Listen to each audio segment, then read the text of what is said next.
इससे पहले केंद्र में भी कांग्रेस की सरकार थी, तो उन्होंने कभी दलित समाज को लेकर के कभी सोचा ही नहीं, दलितों के उत्थान के लिए कभी सोचा ही नहीं। इसलिए आज के समय में भी दलितों की स्थिति बहुत अच्छी नहीं है।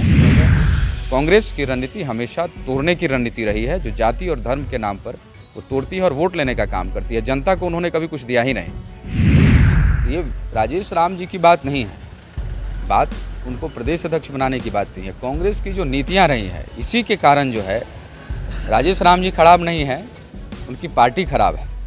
आज आप देख रहे हैं ना क्या हाल हो रहा है। आज सभी लोग जो है ईडी सीबीआई के चक्कर में पड़े हुए हैं। बीजेपी विधायक अनिल कुमार हमारे साथ हैं। कांग्रेस ने एक दलित चेहरा को प्रदेश अध्यक्ष बनाया है, कैसे देख रहे हैं? देखिए, हम भी अनुसूचित जाति वर्ग से आते हैं और राम समाज से ही आते हैं। और इस देश के यशस्वी प्रधानमंत्री आदरणीय नरेंद्र मोदी जी और जब से इस प्रदेश के मुख्यमंत्री नीतीश कुमार जी बने हैं, उन्होंने लगातार अनुसूचित जाति के लिए काम किया है। बाबा साहब अम्बेडकर का जो सपना था, उस सपना को पूरा करने के लिए इस देश के यशस्वी प्रधानमंत्री ने पंचतीर्थ का निर्माण करवाया। भगवान रविदास की बहुत बड़ी प्रतिमा मध्य प्रदेश में स्थापित करने का काम किया। यहाँ तक कि अनुसूचित जाति समाज के डेवलपमेंट के लिए बच्चों का जो छात्रवृत्ति था 1000 रुपये, उसको 2000 करने का काम किया।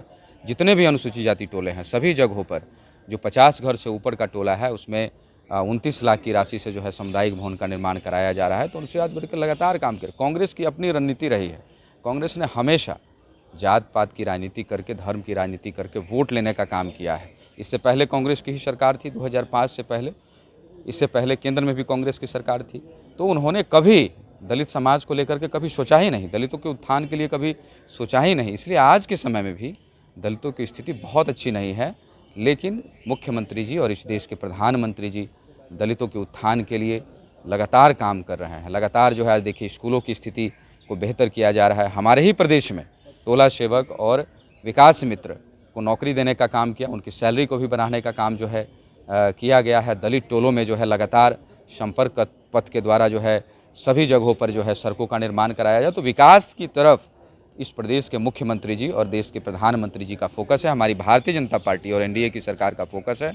कांग्रेस की रणनीति हमेशा तोड़ने की रणनीति रही है, जो जाति और धर्म के नाम पर वो तोड़ती है और वोट लेने का काम करती है। जनता को उन्होंने कभी कुछ दिया ही नहीं। उनकी नीति हमेशा विध्वंसकारी नीति रही है। राजेश राम को प्रदेश अध्यक्ष बनाकर कांग्रेस आप लोग को वोट बैंक में संधमारी करेगी? नहीं, ऐसा कुछ भी नहीं है। हमने क्या कहा कि अब जो है जनता जान चुकी है। अब इस प्रदेश की जो दलित समाज है, जो अनुसूचित जाति वर्ग समाज है, वो जानते हैं, वो विकास को देख रहे हैं। आज दलित समाज के बीच में जो काम हो रहा है वो कौन कर रहे हैं? मुख्यमंत्री जी नीतीश कुमार जी के नेतृत्व में, एनडीए की सरकार में हो रहा है।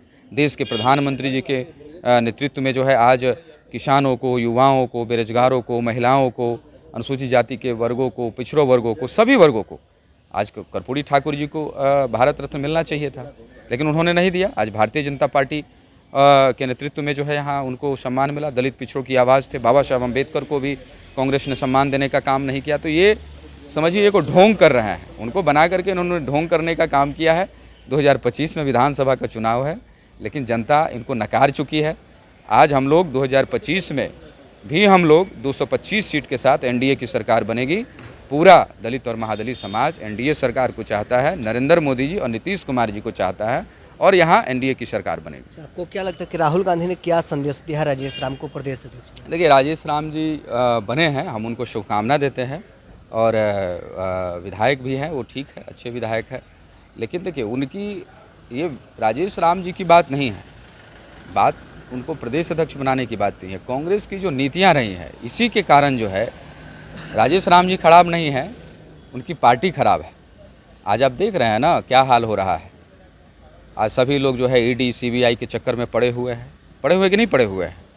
तो निश्चित तौर पर जो गलत करेगा उसका भरपाई करना पड़ेगा। और भारतीय जनता पार्टी में आज देख लीजिए, किसी भी एमएलए एमपी पर कोई एक जो है उंगली उठा दे, कभी किसी पर जो है, क्योंकि हम लोग विकास की ओर फोकस करते हैं, समाज के सभी वर्गों को लेकर के चलने का काम करते हैं।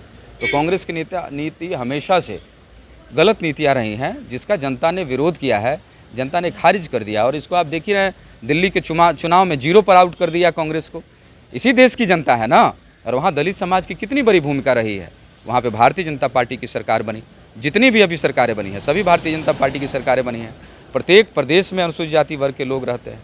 तो यहाँ सिर्फ और सिर्फ भारतीय जनता पार्टी और एनडीए की सरकार को, इस देश के प्रधानमंत्री जी को पूरा दलित समाज जो है सपोर्ट करता है। सभी जानते हैं कि मोदी जी भी एक गरीब माँ के पेट से ही जन्म लिया है और इस देश के प्रधानमंत्री बन करके वो देश की सेवा कर रहे हैं। तो यहाँ विकास की बात हो रही है, सभी वर्गों को लेकर के चलने की बात हो रही है। तो किन्हीं को बना देने से उससे कोई फर्क नहीं पड़ता है। जनता विकास को महत्व देती है। बिहार विकास कर रहा है, तेज़ी से विकास कर रहा है और बिहार को विकसित प्रदेश बनाना है। इसी के लिए एनडीए के सभी विधायक और एनडीए की सरकार यहाँ काम कर रही है। उससे कुछ नहीं होने जाने वाला है। पूरा अनुसूचित जाति समाज के सभी लोग यहाँ पे एकत्र है और एनडीए को वोट करेगी। एनडीए की सरकार 2025 में पूर्ण बहुमत के साथ यहाँ बनेगी। धन्यवाद। चलिए, बीजेपी विधायक अनिल राम हमारे साथ थे, क्या कुछ कह रहे थे आपने सुना है। बहरहाल स्कूल में इतना ही, आप बने रहे न्यूज़ 24।